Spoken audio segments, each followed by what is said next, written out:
All right. Hey, welcome back to Why Care. I'm Reshma Saujani, and I'm here with Tim Allen. Hey, we have another great episode with you with a special guest who's a friend of both of ours, Blessing Adesiyan, the founder of Mother Honestly. We're going to be talking with Blessing about some eye-opening research Mother Honestly did with Care.com and the modern workplace and working caregivers. And then Tim and I are going to share what we thought were some of our most compelling things that came up through this series and thoughts that I know I'm still continuing to think about and talk about what we need to do to fix this mess once and for all. But before we get started, Kim, let's catch up. How was parenting this week? It's, it goes in and out. I would say it's the struggle of parenting, right? So I'm obsessed and focused on, have you seen this data regarding the 4th and 8th grade test scores from the COVID impact? Yes, on math. Yes. It's crazy, yes, right? The math scores. For those of you who aren't familiar with it, it's basically shows how there's just such a gap in what's happened with children in terms of COVID education and how they're faring holistically, regardless of state, just so poorly on their math assessment skills in 4th and 8th grade. And part of the reason I'm obsessing about it is, I think we've talked about this before, Reshma. I know you and I have talked about it personally. I don't know if we talked about it on the podcast, but my son has dysgraphia and dyslexia. So, I'm so fortunate to have the resources I have, but even inside of those resources, it is such a struggle in the daily life to find the right support, like who you call, get the right testing set up with the school. And so they started kindergarten during COVID, like my kids did. So basically their first year was just at home, us struggling, us all figuring it out, as we've all talked about in previous episodes. And what I've really noticed was that really, it compounded the issues for him in regards to some of his, just even reading. We've just this week, and he's now, by the way, in the 2nd grade. So we've been for 2 years trying to figure out with schools what to do. Yeah. So just this week, he got a tutor in terms of the specialist. And it wasn't the lack of, again, very fortunate work at Care.com. There's tutors on the platform. Right. It's more knowing what to do and doing it in the way that's going to complement his learning, if that makes sense. Right. And what he's supposed to know. I mean, my son, Sean's in 2nd grade too. And I don't what math level is he supposed to be at? What is he supposed to be reading? How do I know if he's behind or ahead, especially when we're working, right? It's really hard. Yeah. So this week we've been celebrating that, having that happen. That's awesome. Congratulations. Yeah, though. That's thank you. Feels good when you're like, okay, we have someone who can support us. It's kind of like, what Betsy was saying is we're not supposed to be taking care of our kids because there's specialists and experts, right? Who are know how to be teaching 2nd graders. It's not us, it's not the 3 of us on this call. So yeah. And then, by the way, feeling constantly like I'm failing for 2 years, I feel like I've been failing him, right? We've been reading together, working together, doing a bunch of stuff, but I feel as a parent, and I think I don't want to say I represent all parents, but I think I speak for a lot of parents when I say you want to do what's right for your kid. You want to do everything you can to help your child. And so for 2 years, I have constantly felt like I am failing my son. I am failing here, right? Because he was just struggling. He was just struggling and keeping up. And then knowing that COVID has compounded that, it's a little bit like I look at it and go, whew. This, not only was living through the pandemic, trying to get everything organized in the pandemic, there is such an aftermath of the pandemic to our children that we haven't even started to peel back. No. That we haven't even started to peel back. And this learning loss thing really upsets me because we've seen it, at Girls Who Code. And it's the thing that we should be knocking down the doors about and really, again, coming together as a community. I mean, also teachers are burnt out. They're exhausted. They're tired. And parents are tired. And so we really got to kind of come together and say, what's the solution here? What's the metrics? What's the goal? Our kids can't be falling behind like this when it comes to math and science or reading or anything, quite frankly. 100%. Because it's the kids. Yeah. It's the kids who have to pay the price at the end of the day. And it's untenable. You're hitting upon the thing that just, I love my soapboxes and here I am again. But the teaching shortage, right now we have people in the schools in Texas that are literally not teachers, but they have such a shortage that they're giving them special 1-year conditions to say, hey, you can come be a teacher, not a full-time teacher, a substitute teacher, long-term substitute is what they're calling them. And like, that's not tenable. The COVID gap year is not tenable. The lack of resources isn't tenable. So it's like, it's not all doom and gloom parents sitting out there. But what I will say is, to Reshma's point, we are just peeling this back and we are all feeling it. And as a community, we got to just be cognizant of that 100%. Yeah, we got to start paying attention. How was your week? Now that I've taken us down that road. My week was pretty shitty. I mean, I think a lot of parents right now, I got 2 kids with RSV. Oh, no. Yes. And so it's this horrible cough, virus, fever, all of it. And, my 7-year-old is like a tank, so he never gets sick. But if he gets sick, I'm not too worried about him because he'll recover. My baby, the 2-year-old, he's just fragile and he's got asthma. We've been in the emergency room 2 more times than I can count, needs to get the little, the nebulizer, right? I was the nebulizer. Yeah. And so, it's really rough. And so when you get a virus, so 2 weeks ago, Sean gets the RSV and I'm just waiting for Sai to be out and he's in school and he's enjoying it. And he's just a little guy just trying to live.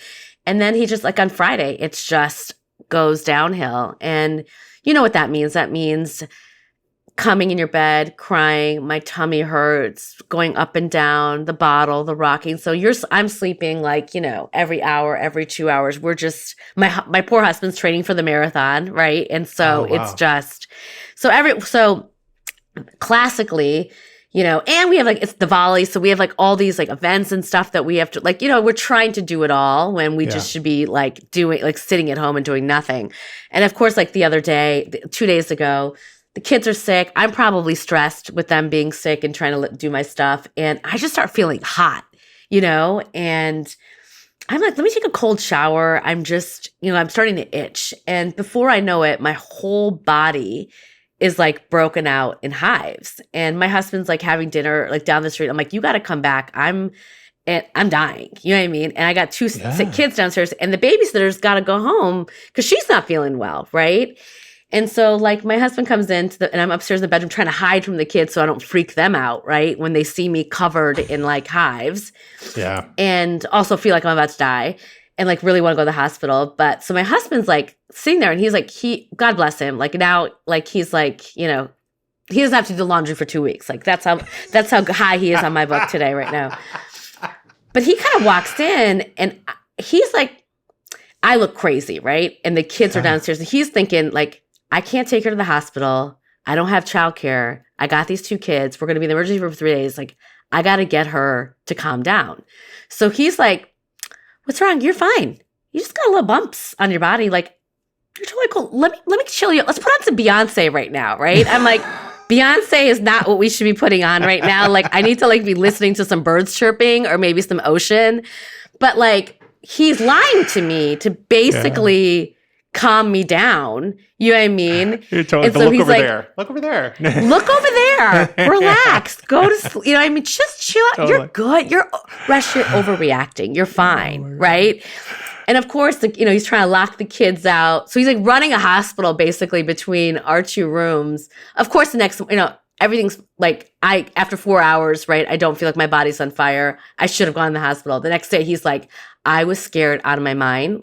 You needed to be in the emergency room, but I couldn't take you and the kids there because everybody was sick. But it was such a classic thing about the childcare crisis, right? About how, you know what I mean? At that moment, so many parents have to make those decisions as they're sick, as their kids are sick.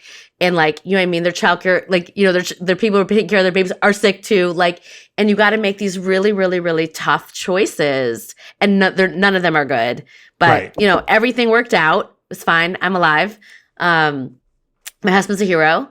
And it's good. He is the hero of the story. I got to tell you, he's the hero of the story. He survived. He's the hero of the story. The husband comes to save the day. There's such a lack of information. You're doing the best you can right in that moment. You're why am I breaking out? Am I dying? That is Am I dying? Did I eat something? I didn't eat something. What's going on? Am I stressed? But I don't feel stressed. Like it's the whole, but this is the thing with parents too. Like I could tell you without like look at dead in your face and be like, I'm not stressed. I'm fine, but we don't even know, right? Like, because it's been such a crazy 3 years. Like, I don't even think we are at all plugged in with ourselves. I'm not to know even what stress means, feels like, is. And so we're all kind of lying to ourselves and just continuing to go with it, and it's going to catch up, And it's a gradual erosion. Like, it's not like we're so used to stress being so reactive. Like, this thing stressed me out, right? I'm so stressed. But like, it's the gradual erosion where it's been building underneath the surface of the stress that one day you wake up in hives and you're like, am I dying? Like, am totally like, am I dying? Yeah. Right. And by the way, I have to keep 2 little humans alive who are literally sick with like, And of course you bring out hives because for a year you haven't slept because you have, and again, kids that you've raised in COVID who have not built immunity, who have not gotten the support that they need because they were masked up, right? Or they weren't, school obviously had to be shut. So there's all these compounded things that of course our kids are not going to be totally fine, totally at the same grade level.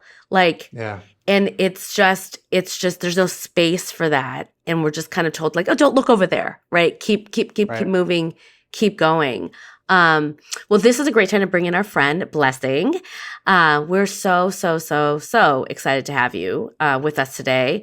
Before Blessing tells us a little bit about the research that she did with Care.com, love to just, again, want to shout out the fact that she's built this incredible community and she's been helping working caregivers in their careers and their personal lives.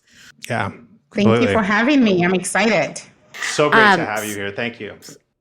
So great. So, Mother Honestly is a platform that's reshaping the future of women and families at home. Prior to Mother Honestly, Blessing spent 15 years, in Fortune 100 companies. She's always all over the news, from Fast Company to Wall Street Journal to Parents. She's this highly sought after speaker. She's so inspiring. I can't believe you studied chemical engineering before getting a master's in energy management and then getting an MBA. She's a proud mom of 4 kids, right? Yes, I am. 4 little babies. It's so great to have you there. Thank you so much. I'm excited. Of course, Reshma, I'm a huge fan of yours. And Tim, I've been following your work since you took over at Care.com. And I literally was nodding yes to everything you both were saying about kids falling behind, because I have 4 and I'm always like, if you're worried about 1, think about worrying about 4 at the same time. I'm like, who is behind? And at a point I said, you know what, I'm actually exhausted trying to keep track of who is behind. We're just gonna, read every night and just hope that covers everything. And and so that's sort of where I'm at. So thank you both for having me. Thanks for being here. Really appreciate it. I mean, 4. Wow. I have a hard time with 2, and I'm just sitting here. By the way, I also kind of hope one drags the other along at all points in time. I'm hoping my kids are kind of helping fill in my gaps a little bit. So I totally get that statement on the 4. We're going to read. Someone's going to have to pick it up. That's it. I have a 13-year-old, a 13 and a half, and we're going to get into this because I literally walked into the workplace pregnant and had a baby. So I had no experience being in the workplace without a pregnancy or a baby. And so my almost 14-year-old actually reads to the kids, to our little ones. So that at least helps out a little bit. We're just, we're a family of 4 and we're doing well. I feel like we're running a camp. It almost feels like a camp here. So I call us the battalions. We're the battalions, and, we just keep an assembly line for food, for, reading and everything else. So super excited though. I feel like that prepares me for everything that I do at Mother Honestly.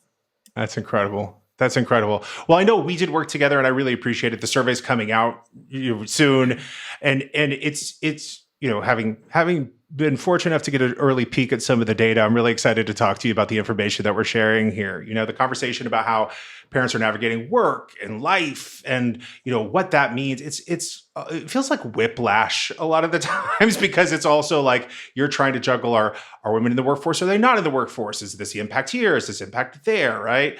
So doing the survey where we took over 1,000 working caregivers and 500 senior executives, it was really great. Like, the senior HR leaders, the people to that event, it was great to get the information and really be able to put data to what, Blessing, I know you have been shouting from the rooftops multiple times over, and really be able to talk about it and put it in a package that says, all right, here's what people are actually saying. Like, here's the actual reality of what's happening here.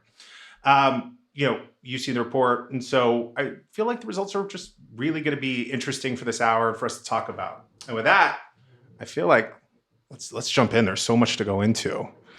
And you got a munchkin. You got a munchkin behind your back. I love it. She's here, and I'm hoping that he is the only boy. And I tell you, I don't know, boys just like attention, y'all. Oh yeah, I got two. We got two of them. I got two of them. We get right. Yeah, we know. The only boy, and I'm like, you're the only child that wants to know what I'm doing. And mom's attending your events. And I'm like, yes, they are. Yes, they are.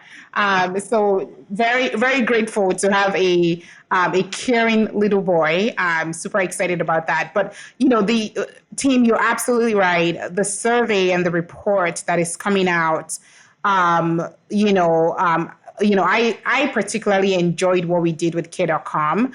And I was just very grateful for the experience because we learned a lot of things with this report. And I think that what we now know is that, caregivers in the workplace have been through a lot. We've gone from crisis to crisis, whether it's the childcare crisis, senior care crisis, the formula shortages, tampon shortages. I feel like there's a lot of shortage for things that are related to care. And of course, we saw what happened with Roe v. Wade with our reproductive rights yanked away from us. So caregivers have gone through a lot in the last 30 months. And this report has shown and proved to us that, one, the workplace is changing, and it's actually changing for the better for caregivers. And so we need to lean into that. I can go into the numbers with you, but what we now know is that remote work works. And we also know that remote work is working for caregivers, but not only caregivers, for everyone. Because I think that is where, the future of work needs to include everyone. And what our data has shown, more honestly, in Care.com, is that if we really and truly want a future that works, it needs to work for everyone. And the data proves that. We also found in the data that caregiving support is table stakes. It is so important for companies to lean into care. And one of the major reasons is that men are actually doing more now.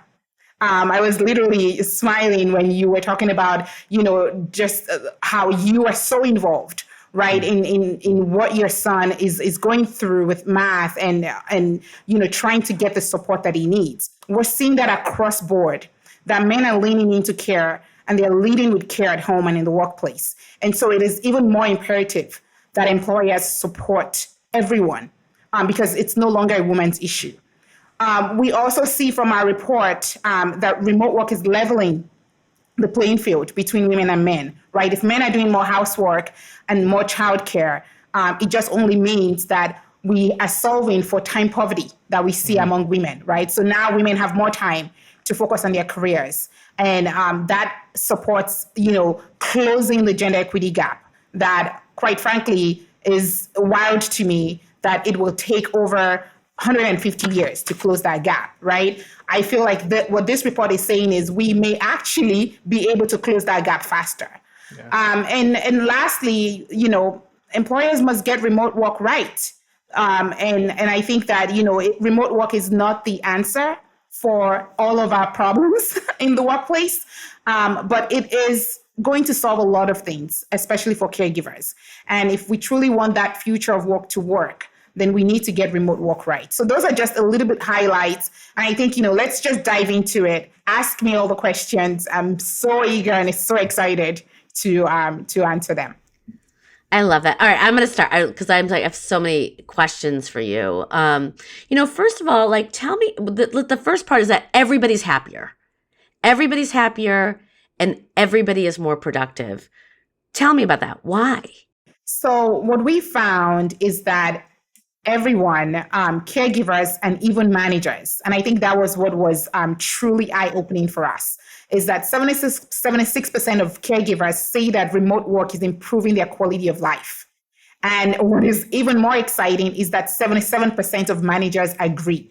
Because remember where we started from, right? When we were all, when we said, okay, let's go back home and flatten the curve, right? I don't know if everyone remember that. And how can we forget? We're going to come back into the office. And, so many companies were really trying to bring us back into the office. Managers were worried that people weren't going to be as productive, that we would, basically get to a point where we're having to chase employees down to get the work done. And now to actually see that over 3/4 of caregivers and managers actually agree that remote work is improving the quality of life for everyone, and that, flexibility works. It supports families. It supports women of color. It supports people of color. It supports LGBTQ friends. It supports everyone. And it's elevating productivity in the workplace. I thought that was very powerful as a result of the report. I thought it was also really, and this is what we found in our Marshall Plan report that we did as well with APCO, was that like it was about giving people control. People just wanted a little bit of control over their schedule. Yeah. And it removed, like if I want to take my kid to school and I don't have to be exactly sitting in my seat, you know what I mean, by 9:30 and the train's running late and now I'm sweating and I'm stressed out, right, and trying to get there. It's like giving people control just like took off this layer of stress and allowed people to do the things that they wanted or needed to do. You're absolutely right, Reshma. What we found was that people were saving time on commuting. Right. And so now they're spending more time with their kids, 73% spending more time with their kids. Another 71% are spending more time on, their household, responsibilities. More people are spending time with their partners and spouse. Another 67% spending time with, on leisure activities. Because you have to remember where we started from, the mental overload that literally crushed so many caregivers at home while they were attempting to work and care for their kids and partners and community. And so now have more time to spend on leisure activities and hobby, on exercising. That is one powerful thing that I actually gleaned out of this report, because that gives me hope. What we saw was just this despair. Right. Again, I started with all the crisis that caregivers have been subjected to. And so to now see a gleam of hope and optimism that we can offer, especially in the face of everything else that is happening within the country, I think that was what really excited me about the report. What do you think is actually holding back? I mean, that's fascinating. What do you think is holding back employers? Right. There's a I call it a subset, a small group, growing large. Pandemic really thrust them into having to figure out solutions to this. So it's kind of like a means to an end in a lot of ways for some employers. Some have always been proactive. I can think of many that have had very proactive policies inside of this. Why do you think more employers aren't just like, this is it? Productivity's at an all-time high. Let's do it. Like, what do you think's on the sidelines of that? Like, what does the data show in terms of that? Like, why are employers not just all running to the gate of this? Absolutely. So what we found is that, first of all, 83% of employees with childcare responsibilities said that they felt supported by their employer. And I thought that was very powerful, because when the pandemic hit and we all went into this remote work, we all came out, including Care.com, saying you have to increase your level of support for families. You have to increase senior care. You have to increase elder care. And housekeeping and various support for your employees. And I think that what we found is that companies are listening, and companies are actually taking that proactive measure to support and to preempt further care disruptions. And 75% of employees with senior care responsibilities said exactly the same thing, that they felt their company's level of support was strong. So I think what I gather from this team is that we need to lean into this data and basically say, wow, we've been sort of beating employers up, right? You're not doing much. You're not like, you need to step up. You need to give your employees what they need. And what we're seeing is that employers are actually stepping up, but then we now are in a sort of a pivotal moment, right? Within our country, because we have inflation, we have the rising cost of childcare. We have so many things. People are being squeezed and the demand, right, for care is increasing. And then we have this childcare worker shortages. And so we need to lean into this data and say, employers, we see that you're responding to this. So this is not the time to cut any type of care support for your employees. This is not the time to pull back on childcare. This is not the time to pull back on senior care. In fact, this is the time to actually lean into that and continue to support your employees so that they can weather through this inflation, this recession, and whatever is left of this pandemic with confidence and resilience. Yeah. I mean, it's interesting because I don't know, Tim, if you feel this way, but in New York, it feels like employers are starting to push people back into the office. Oh, yeah. What was once a 2-day or a 3-day is now becoming a 4-day or a 5-day. And this also back and forth is creating a lot of havoc for caregivers, because I made my plan when I thought I had to be in the office 3 days a week.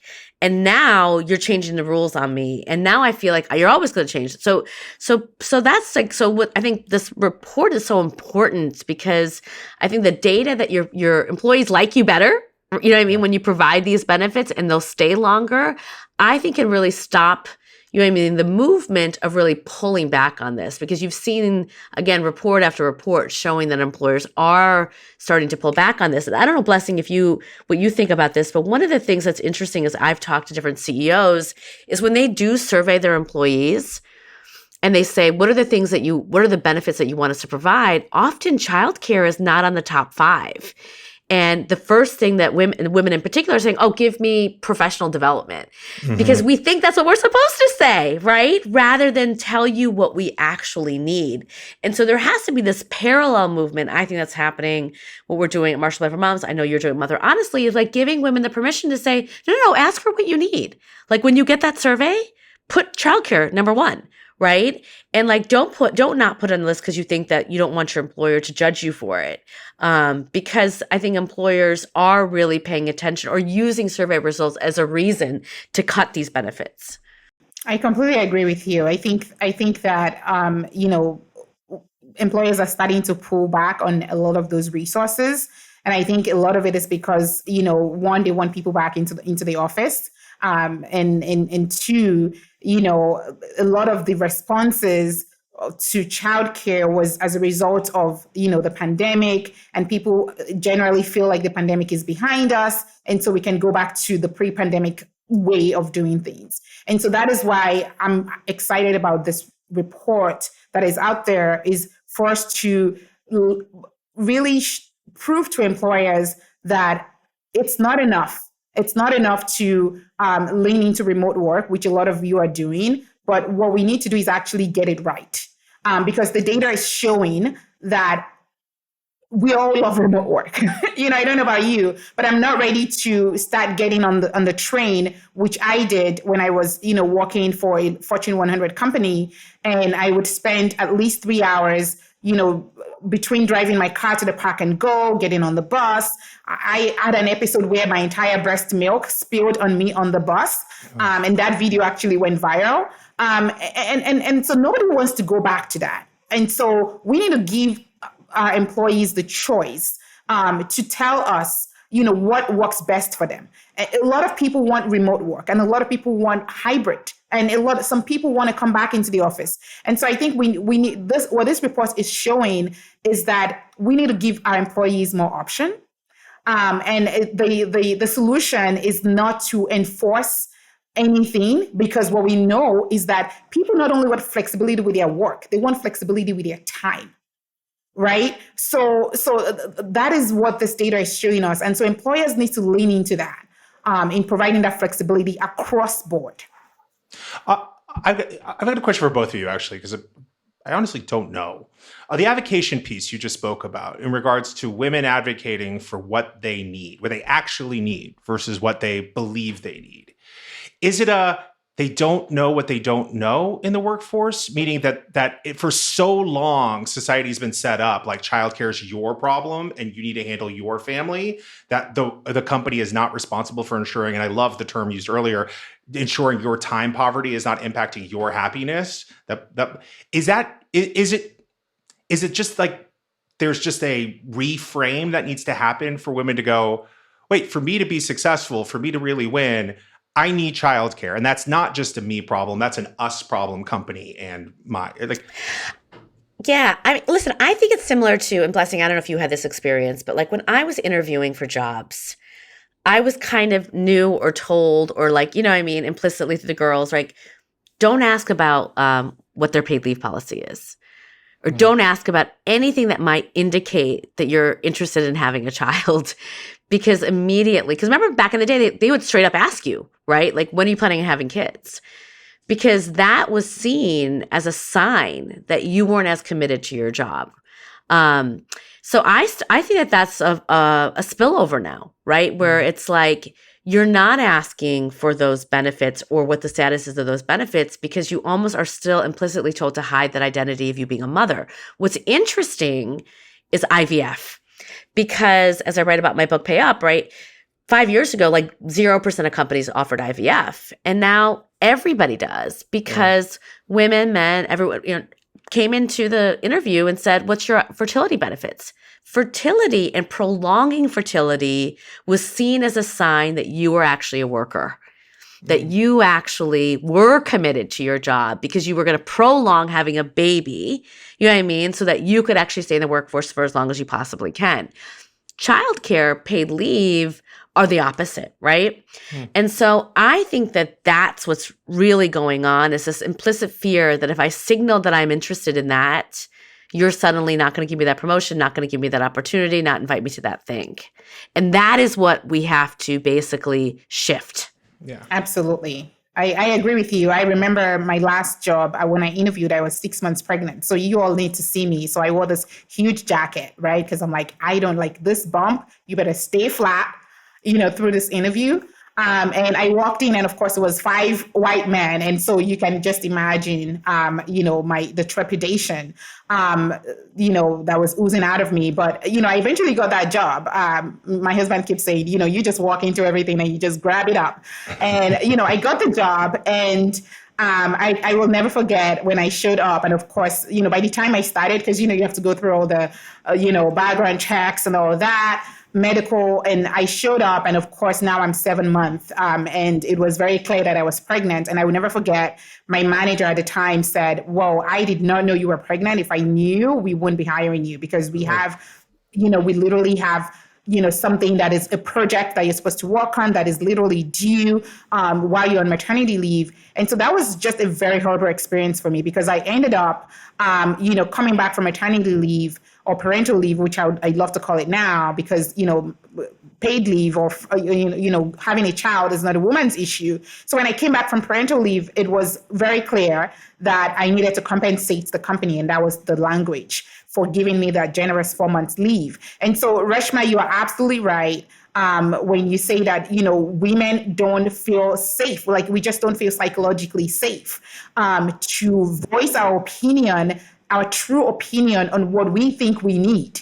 So even though we know, like when we survey women at Mother Honestly, separately and quietly, they tell us we want childcare, we want housekeeping. I mean, nobody ever goes to their manager and say, we need help with housekeeping. But I can guarantee you that when companies actually provide housekeeping benefits. Ooh, I love this. We should go push for that now. I like that. When companies That's a good one. provide housekeeping benefits, productivity will actually go up. Because can you imagine staring at a pile of laundry and your dirty house while you're trying to actually get work done? That gives me heart palpitations. Okay. And if I know that is taken care of, I can literally get through my work in a much more, streamlined manner, right? So a lot of time when we survey women privately, they tell us we need housekeeping, we need childcare, we need support with tutoring, right? Yeah. For our kids. We don't understand second grade math. And so these are the issues. But then when they come to the workplace setting, they're like, you know what? I actually just need career advancement. Yeah. I need mentorship. Yes, right, because that's the answer you think you're supposed to give. And to your point, Blessing, you reminded me again of something that Betsy Stevenson did. What did she say, Tim? That like the average person works 61 years. Yeah. And you're talking about a 4-month break, right, out of your entire work. So the way that employers should be seeing it is like, great, I hire you at 7 months. You're going to leave in 2 months for 3 months, but then I got you for 20 years. You know what I mean? And so great, go and take the time that you need, because the trajectory that I want you here is going to be very long, and they don't see it that way. Yeah. And so we're constantly felt like I pulled something on you, and I tricked you, right? And it's 4 months to create a human. Let's just be very clear. You know what I'm saying? You had many more months to create the human, but to have it's like I'm going to Hawaii surfing, right? Exactly, right? It's 4 months, 61 years.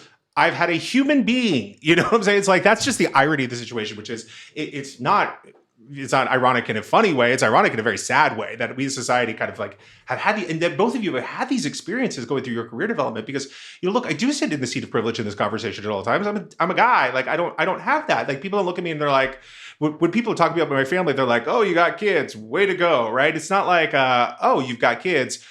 Don't talk about your children's care. Don't give Tim the CEO position. Yeah, right? Exactly. Mm-hmm. I mean, that is the reality of the situation. It's never like that in a And team, I think this is where the conversation about, paid leave, parental leave, and making that equal is so important, right? Because, when we look at parental leave across companies and we see, oh, we're only going to give men 2 weeks or 4 weeks, and women, we're doing it well. You have 16 weeks. Well, what we're communicating is that this new baby is a woman's issue, that it's not a man's issue. And so we literally start the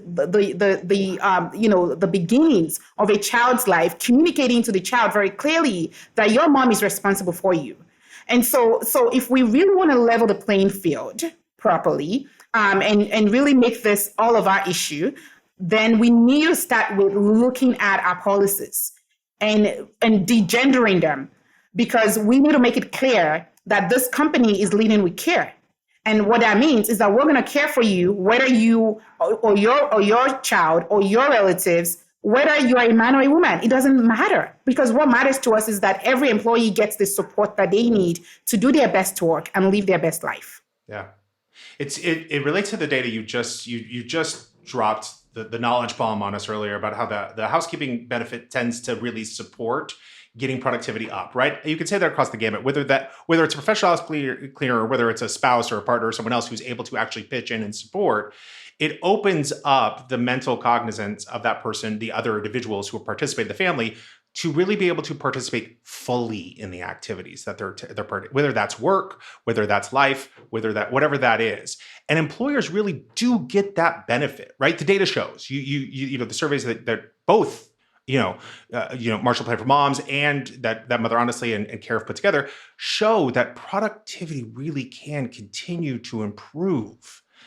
And I think the thing that actually where we're going with this is what scares me is in this economic time, as we start to talk about inflation, as we start to talk about pulling back, I'm hearing more of that drumbeat, Reshma, that you talked about of get back to the office. Oh, I've even heard it on a Zoom call the other day, and I actually had to correct someone. They said we were trying to find someone quickly to have a quick Zoom to get everything together, and they were, I don't know, like one of the individuals was not readily available, and I had someone say to me, well, they're not at their desk. They're just not being productive, right? And I said, you can't. But this narrative started to come back in, which kind of reverts backwards to where I feel like we have been, and it's so not true. I mean, the Fed did a survey and study that there have been no productivity loss. In fact, productivity gains when you let people remotely. So this is an interesting situation where we're not actually following the data, and so there's something else, right, that is behind this need. In New York, we say it's all about real estate. It's a real estate lobby. You know what I mean? It's like that's putting this pressure on. But I mean, to your point too, I think in this survey, right, it shows that remote work has leveled the paying field between men and women, which I found very interesting. Love for you to talk more about that, Blessing. Absolutely. So 77% of employees said remote work is good for career advancement across gender lines. And I think we all know exactly why, right? If we're all working from home, now suddenly, right, there's a level playing field. We're all projecting projects on Zoom. It's, team is not hanging out with his boys afterwards, right? To grab a glass of wine and fight for that promotion. And so we're seeing more and more equal opportunities as a result of remote work. And what the data is showing that everybody actually really love it. We love that, gender lines are starting to disappear as a result of remote work. And so, Reshma, to your question about what is there? Why do we need to come back into the office if we see that remote work is working and we all actually love it? And I think it's control. It's employers want control. You want to see that your investment is actually paying off, that people are actually working, typing away, sitting at their desk, and it makes you feel good, right? It just makes you feel good as a manager or as a CEO to walk in and see that people are actually working. And I think what this data, will show to everyone that has a chance to read it is that instead of us leading with fear, instead of us leading with, whoa, are people actually going to work in a recession or in an environment where we all really need to be doubling down? Why don't we lean into care, right? Because we've seen that there are other ways to achieve higher productivity. We've seen that if we can just, give people more support on the home front, if we can just let people have more control over their time, more flexibility, that we can actually increase that productivity. We've demonstrated that already. And so I think that this is a call to action for employers, that instead of leading with fear, instead of leading with, oh, you need to come back because we need to see you, we need to lead with care. So what I have started saying is that, we and I've coined the word, and I don't even have been used before, work-life care. Because I feel like I feel like this is a time for us to remind employers that there's actually a duty of care, right, to employees that we've not really talked about much because our country has been so focused on, the Q3 results and capitalism and all this, fancy stuff. And so we haven't exactly leaned into that duty of care that is expected from an employer. And we saw what happened as a result when the pandemic hit. There was zero safety net. Even employers they were benefiting from all the hours of work could not save their employees. And so this is a reminder that, look, we have to get this right this time. We understand there's an inflation, there's recession, there's all of these things, but we need to remember that when we don't lead with care, we run into real issues in the workplace. I agree with that. So I completely, Blessing, you and I are very much on the same page a lot of times, especially with the data, right? I believe in the shared responsibility. Here's where it gets dicey as an employer for me. And I'd love to hear your perspective on it, Blessing. It is when you look at the disruption of accountability and responsibility, right? Because I shouldn't even say it's a negative. It's just redrawn lines, right? Like of who employers are accountable for X, employees are accountable for Y. What's the accountability lines? And two factors always come up for me in the various debates I have regarding working from home. And it is, how do you, and I get, sorry, I just want to also caveat it. I'm going to caveat before I get into it, which is I understand there's a responsibility on the employer to figure this out too. But how do you, one, mentor employees in a remote environment? Right? The structures for mentorship have been for so long an in-person, like catch corrective action kind of structure of, when you have relatively young employees starting out, you really want to just correct them and course correct them. If you're sitting on Zoom, you only get to do it in the very structured box, right? So it's like you lose that magic in some ways. And then famously, like I've executives inside of the organization say to me all the time, how do you capture innovation in a remote environment as well? So it's a little bit like, how do employees take responsibility for that piece of it? And how do employers take responsibility for that? And how do you make this tenable? Because I think that that's part of it also, which is, I do think control is an aspect of it, but I also just wonder, how does that? I completely agree with you. And I completely agree with you, Tim. And I've always said work-life care is both ways. It has to be both ways. We can't expect employers to put their best foot forward and employees not putting their best foot forward. So I think we need to be clear on that. And that is why when our data said we need to get remote right, those are some of the aspects, right, that I think we all need to think about. Because what happens when we say that we want to get remote work right, it means that there's a responsibility on the employer side and also a responsibility on the employee side.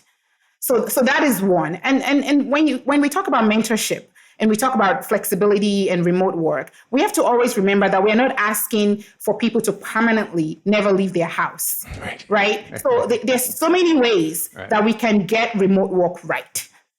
And it doesn't mean that employees don't come to the office. It doesn't mean that employees are only on Zoom 24/7. It just means that everyone has flexibility and we can all agree. So team, if you and I agree that, well, Blessing, especially with how you're working right now, you're in Nigeria, I'm here in, Austin, we're going to work remotely, for X, Y, and Z days. And maybe on some days, you and I are going to meet up when we go to, the Mother Honestly Summit. We're going to take that 1 week and work on some really key issues for 2023. We're going to start planning that. There are so many ways that we can be flexible with how we work that doesn't require that an employer has total control or an employee has total control. Yeah. Reshma, I see you itching to talk, so say something. No, I could not I could not agree more. I just think about, for me, I have spent a lot of my time when I was CEO of Girls Who Code, now CEO of Marshall Plan for Moms, managing remotely. I love to talk on the phone. I love to call you. I love to if I'm speaking at something, I'll fly somebody out, right? Or, I really engage in quarterly staff retreats that we get a lot done. So I think this point that that everyday mentorship happens, that's not how mentorship happens. Mm-hmm. And I think that for me, somebody could just as much learn from me by listening to me on a call where I'm pitching something or watch me on a Zoom, then they can, again, standing, because those interactions aren't happening every single day. Yeah. So I feel like that is a little bit of a cop-out, this whole idea of let me pull you over and watch you sit in a meeting and watch me. I just don't know how different the in-person interaction is different than watching me pitch an investor on a Zoom call. Yeah. I just don't think that there's such a big difference that we have to do that. Now, and I think the innovation piece is the same. I think that innovation doesn't happen every single day. Innovation happens in moments, and you can have a week, 3 days, once a month, right, where you pull people together. And you basically do a session on something that you're trying to bang out. We just had a Marshall Plan for Moms, staff retreat, and it was literally less than probably maybe 30 hours, and we just crushed it. And everybody was boom. Right? But we didn't need more than that. We didn't need more than a dinner at night and then 9 to 4, And that's what we needed to but the thing is that takes discipline. And I think people are lazy. That's it. Right? Yes. I think people are lazy. Yes. Right? And the thing is, moms aren't lazy, right? We are highly disciplined, and we have learned a long time ago, I don't need 10 hours. I need 1. Right? Yep. And I can bring it. And I think, so to me, this way of working, I think, is going to create more innovation, more productivity. I think that's what the data shows. Yeah.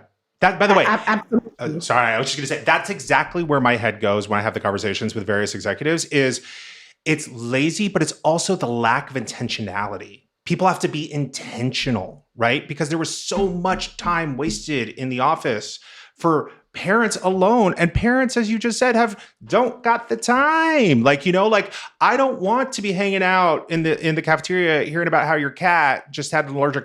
I love you. I don't, but my kid's got to get picked up. I need to go get this project done.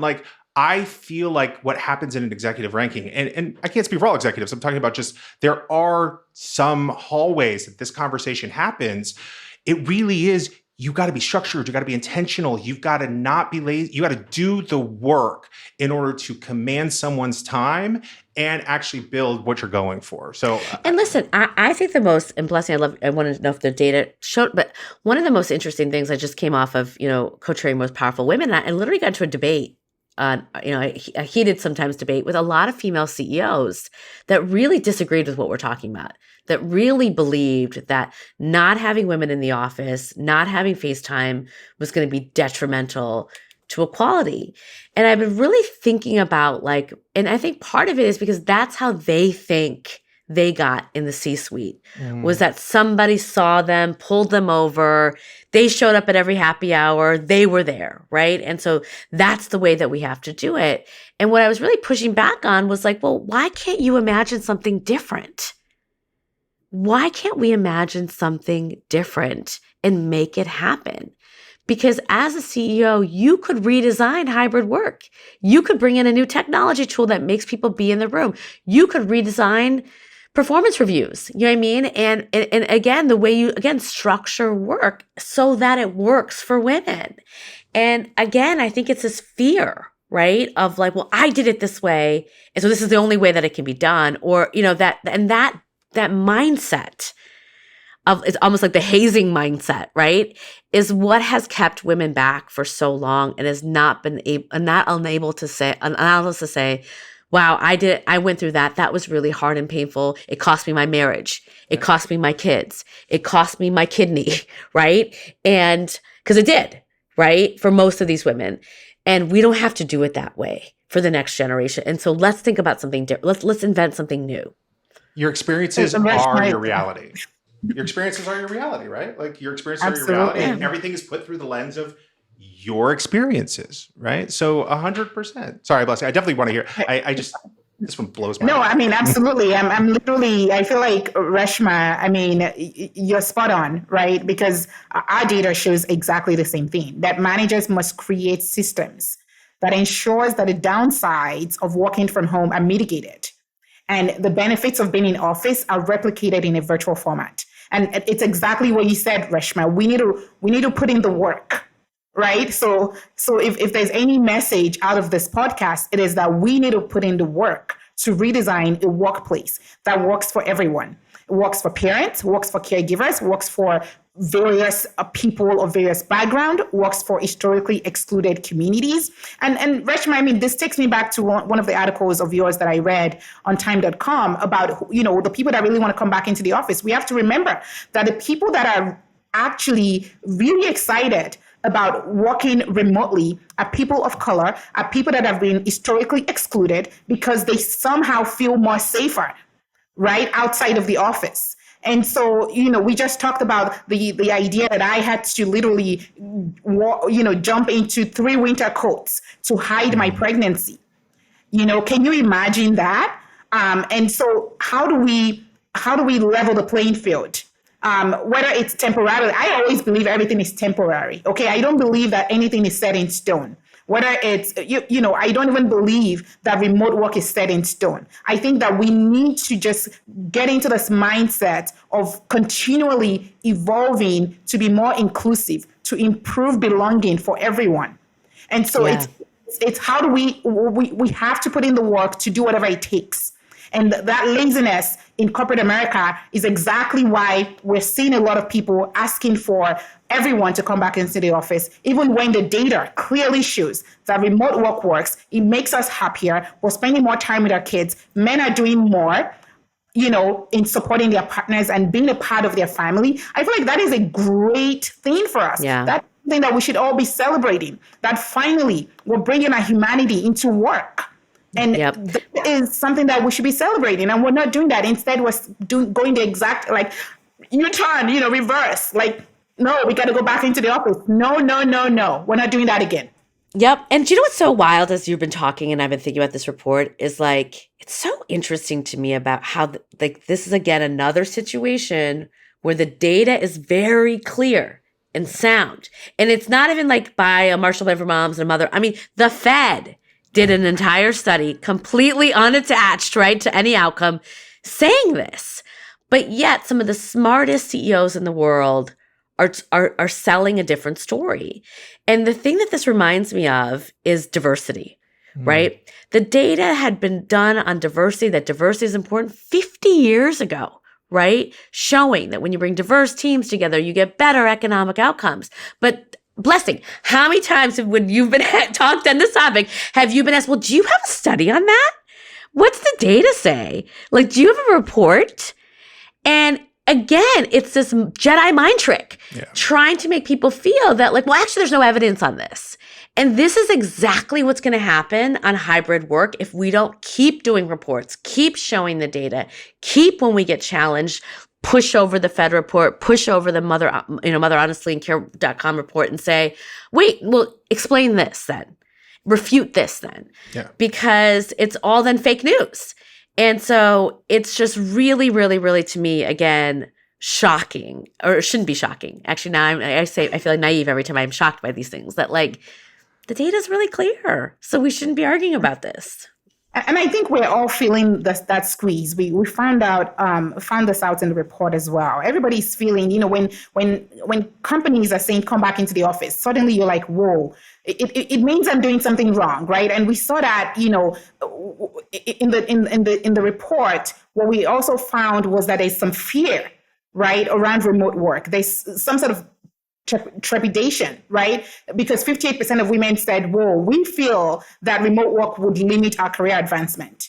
And 64% of men also agree, right? And I think it's because we constantly are sending this message that if you're not in the office, right? It's like this proximity bias thing that we've been talking about lately, right? If you're not in person and you're not the favorite, right, employee, and you're not the one who is talking over everyone in meetings and everyone can see you do that, then your career will not advance. It's like we're trying to like match this old reality with like things that needs to be dynamic and changing in the current reality. And so we are all now in limbo. I feel like we're all in limbo. We don't know what's going on. And that is why I'm super excited about this report, because I feel like this report finally tells us what we already know. Or confirms what we already know, that remote work is here to stay, and that if companies really and truly want the best out of their employees, if we are really serious about productivity, if it's not just all talk, then we need to lean into remote work or flexibility for employees. Right. Yeah. Well, thank you, Blessing. Go ahead. I was just going to say one other thing, which is here's the pro tip I'm taking away from this, right? We got the data. We now continue to double down on the data. We continue to be able to say this study, right? Here's the pro tip for you parents out there. Here's the pro tip for you CEOs out there, or leaders or managers, or I don't care who you are. Here's the pro tip. Ready? You take the data to your leader and you go, you want to make more money? You want to be more productive? You want to beat the competition? You want to have that edge? This is how you do it. And let's put the structures in place so we are addressing your concerns about innovation, addressing your concerns about productivity, addressing your concerns about mentorship. Let's figure those structures out, because if we get this right, our company will skyrocket. And that, to me, is going to be the killer. Like, that, to me, is the grassroots we get it right, endeavor. we'll be rich. That's it. And that will be it. Because that's what in companies are, like, look, that's it. That's it. So, that's it. That's it. All right. Pro tip done. Mic drop. like that. But you are exactly right. We have to, it can't be like, this isn't fair. And parents are getting screwed. It's here's like, the data. Here's the data. Here's the data. And I'm here's like, the data. Yeah. And you want, right. And that's it. Well, Blessing, thank you so much. This was like, I think maybe like our favorite conversation. Maybe I shouldn't say that because everybody else was, We've had incredible ones, but this really one was awesome. also incredible. I got to tell you, this one was awesome. Yes. It was one of our favorites. True. Much more diplomatic, Tim. Thank you. Yeah. But thank you, Blessing, for being on, and thank you for this report, and thank you for everything that you do in the world to make it a better place. I am forever part of your sisterhood and a big champion and a big supporter of what you're doing, and just grateful for you. Thank you so much. I'm not in the sisterhood, but thank you. I appreciate it. I am you are in the I'm in the sisterhood brotherhood now. I'm in the brotherhood. Yeah, you're like a big brother. Bros can be in sisterhood too. I'll take it. I'll take whatever it is. I want it in the sisterhood. Don't get me wrong. You definitely want to be in. This is really great. Thank you so much. It was just a great opportunity to work with Care.com on this. And I think, it just goes to prove that, we need to lean into that care, one that, of course, Care.com provides, but also just how do we, I feel like what we need to be pushing now, as the final pro tip is how do we build this care in workplaces that is not focused on control and fear and all of this, data that, we're not even using, but that is more focused on literally, let's just focus on care. Like if we focus on care, we would have solved for a lot of things. And we won't have to sit around talking about how do we make money, how do we, increase productivity, because we've solved for all the big things that our employees worry about. We've solved for it with care. So thank you for having me, and enjoy the rest of the podcast season. Thanks, you, Blessing. See you soon. Okay, so that was some amazing episodes. So much I learned. Where do we start? Do we start with Betsy Stevenson? Yeah, I think we start with I feel like I'm on. Did you ever ride that Mr. Toad's Wild Ride over Disney? When you ever been there on that one? So the whole theme is you just ride been on that one. Crazy roller coaster ride. That is what I feel like we've gone through all of the various places of care. I think let's start with Betsy. Betsy, so much happened there. So much, right? I feel like this whole episode just made me a lot smarter. And there are things that have been said that I have used in speeches and talks. Betsy, the point about the United States was the first country to offer public school education, and that people were so upset about that, and that essentially it was the best thing that we did for our economy, and that we could fill an entire library of commerce with data, going back to the data, that early education is important, but yet we still don't do what we know we need to do for the economy. This blew me away. Yeah.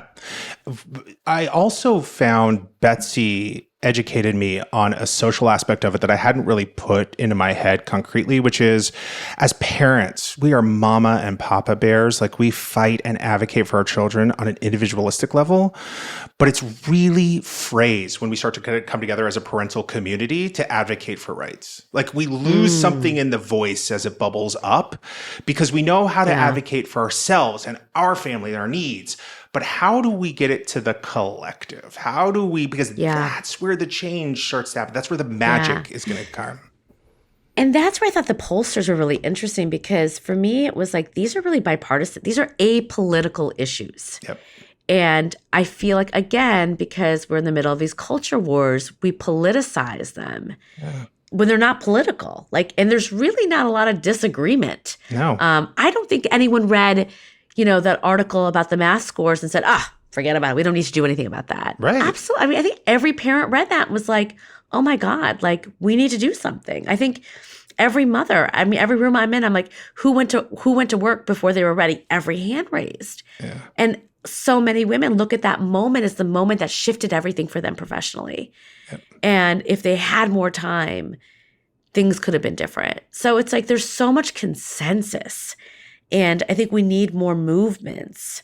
Yeah. We're trying to do that at NPM about that are talking about this in an apolitical way, so people can kind of come together. And we need to look for ways to have people come together. Yeah, it's not a topic that needs to be divisive. It's not a topic that needs to get into tribalism, right? It is very much a topic of what's best for our kids. And universally, you said it, universally, everyone wants what's best for the kids. No one's going to stand there and be nope, don't want my kids to succeed in math, right? It's no matter where you are on the spectrum, you care about kids. The problem ends up being who pays for it, right? Yeah. Is it tax cuts? Is it something that ends up being where we need to fund it through a public service? No one has the answer. And that's the problem. Everyone has ideas on both sides. And there's so many other pressing issues now facing in terms of what the party system seems to think there are. Though you and I think, I don't want to put words in your mouth, know that this is the one that could solve a lot of those issues if given the right structure and support. How do we pay for it? How do we really put dollars to work? And that's going to be the real thing that I think the government's going to have to deal with. The government and businesses and individuals are going to have to. And the businesses are going to have to deal with it. And I think we talked to some amazing business leaders like Carol Jewell about that, about what the powers of the private sector. Okay, so can I tell you what the most depressing thing was, though, for me on this podcast? Please. Was when Claire K. Miller basically made this, and I talk about this, is like when I asked her, like, do you think we'll ever shift the ratio of domestic work? And she used the example of, same-sex couples and relationships, and about how the problem is really about American culture and how we work. And in same-sex couples, right, you basically do the negotiation. Who's going to be flexible? Who's going to hustle all day, all night? And the default is always in heteronormative relationships, moms. Yep. And so until we change work and until we change culture, I don't know if anything's going to change. That depressed me. It's true.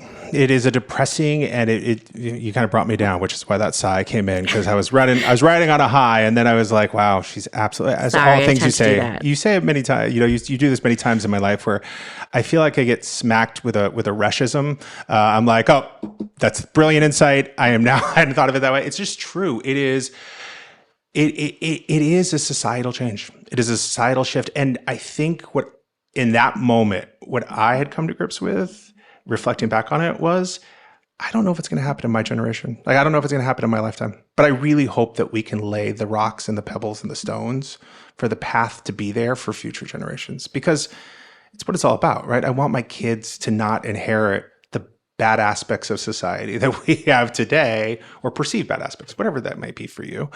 And I really want them to succeed. So I really hope we can be agents of change. And it's not like I sound so defeatist. I sound like I'm giving up, right? But I'm not giving up. Like, I think that there's a lot of movement to be made there, but I do think it's a wholesale change. I think you're right. It's very hopeful, Tim. You always make me feel very hopeful after I spend time with you. It's just, no. And I think that, because we've had, I think as this podcast shows, very different lives, very different parenting styles, but very same. We are probably two very, you look at us and we're like, couldn't get any more different. Yeah. But it's also very similar in our values and how we love our children and how we love what we do and like what we want, not just for ourselves and our own families, but, for everybody. And so I do think we have to dream big. Yeah. And I think hopefully in this podcast, we got at the heart of so many different questions and things we need to grapple with and things we need to consider. So it's been a wonderful ride. I've loved every minute of it. You had me think of something where every year I read this perennial article called "What Will I Do with My Life" by Clay Christensen. I don't know if you ever heard of it. It's fantastic. And I highly recommend it for anyone. And he makes this observation that he says, he went to his 50-year MBA reunion, and he looked around the room, and there's titans of titans. He went to one of the Ivies, and it's the titans of titans inside of there. And he looked around the room, and he was like, and I could call out, that one had a divorce. That one's kids don't talk to him. That one is miserable. That one is it. And raising children, we've been so conditionalized in America that we want immediate feedback loops. So work is all about an immediate feedback loop. You want to have that feedback loop. You want to like, am I doing it? Am I getting the gold star? Is this successful? Is this working? And children are the longest term 18-year, if not more, investment you're going to make with no immediate feedback loop. And so what he said is he looked around the room at his reunion and he said, I'm so glad I prioritized my family in my life, because that, looking back, I have a wife who loves me. I have kids who I have a deep, rich connection with. And he goes, and I didn't make the short-term trade for the things in life that like would give me the immediate feedback loop. I kept making the long-term investment, though there is no clear path for a payback. And, this podcast has just really reminded me of that, because Reshma, you inspire me in many, many ways, and I really appreciate you, but parents out there also do. And I really hope parents can be looking at their children and knowing that it is the long term that we're fighting for here. It's the long-term investment of a better life for them and a better life for yourself. Parents deserve a better life. So thank you for honoring me and letting me have room in your space. Thank you. That was so powerful and so beautiful, and such a beautiful way to, I think, end this podcast. And I know it's just the beginning of our journey together. Definitely. We may see you on the road somewhere. Definitely we will. We go on tour. 50 city tour. 50 city tour. 50 city tour. We'll bring our kids with us. That will be fun. I don't think you're ready for that. You really want to see something? Yeah, exactly. They're going to love each other. Well, thank you. Thanks, everyone. Thank you. Why care? Because you should.